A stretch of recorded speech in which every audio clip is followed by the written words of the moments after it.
everybody, welcome back to another video. In today's video, basically what I'm going to be doing is recreating the how to draw a vector in Krita tutorial that I did a while back because that was like 1 or 2 years ago, and I think I've gotten a lot better at 1, recording with my voice, and 2, I've also gotten a bit better at drawing, and I think watching my old videos not very I wasn't the best, obviously, and I still have lots to learn, but that's okay.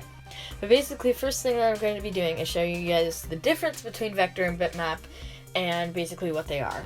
So bitmap is your normal. It's like the normal medium in digital art that people use a lot, and most of the time it's used for freelance and different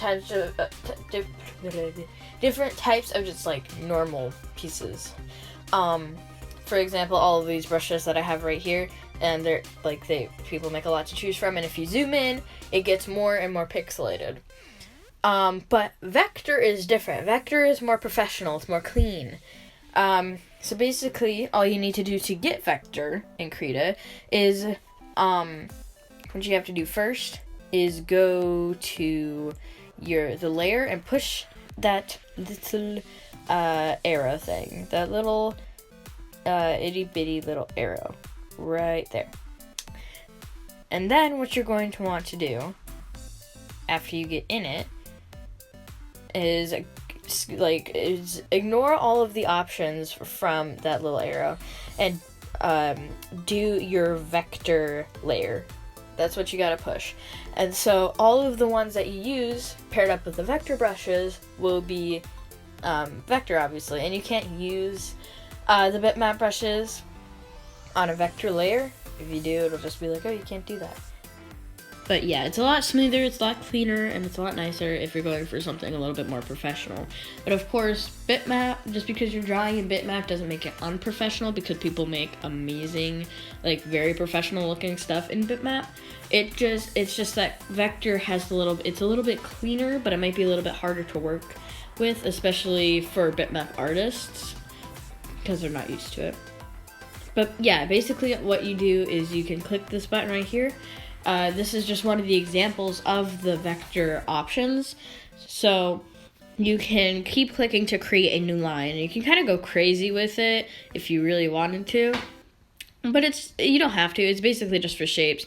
But if you click and hold, you can make like curves in the line, and so if you want to make a curved shape, then that's how you do it, so that you can do a mix of both. And then you just click that again, and it gives you your shape.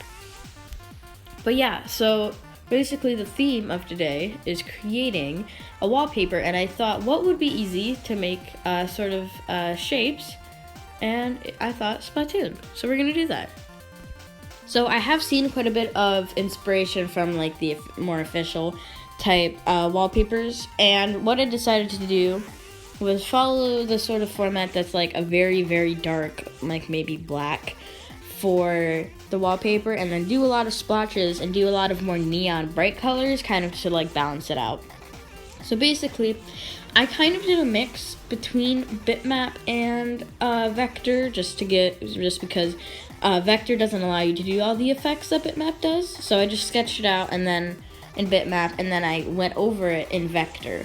So there are multiple pros and cons for both bitmap and vector. I think it just depends on what you're most like comfortable with doing, because bitmap, it has a lot of style options, and you can definitely make it like professional, and there are so many like effects and stuff, but it doesn't give you the sort of smooth effect that vector does. So I think that depending on what you're drawing, I think would be like the most defining feature, because when you're doing more shapes or in like lineless styles, then you'll probably want to go with vector. Like objects or like rooms or like shapes in general are probably really good for vector, because that's kind of what it was more designed for. But bitmap is really good for like character designs or comics or any sort of like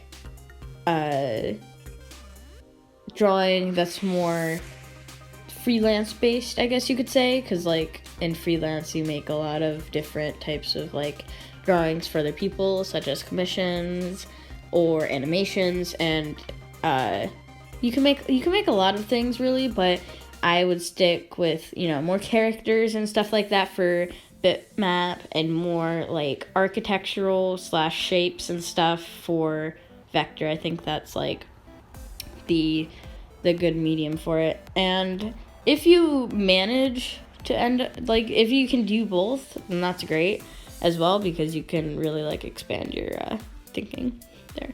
But basically what I did for this particular part is I went over like one of the official little like squid icon designs in vector, so that I could because I thought that would make it a lot easier and nicer to just so that I can make it look a little bit nicer instead of just like drawing from memory or whatever. I thought that would be nicer, and then I just colored it in there. But I'm really, so speaking of Splatoon, I'm really excited for Splatoon 3. I am very, very excited. I think it's gonna be so cool.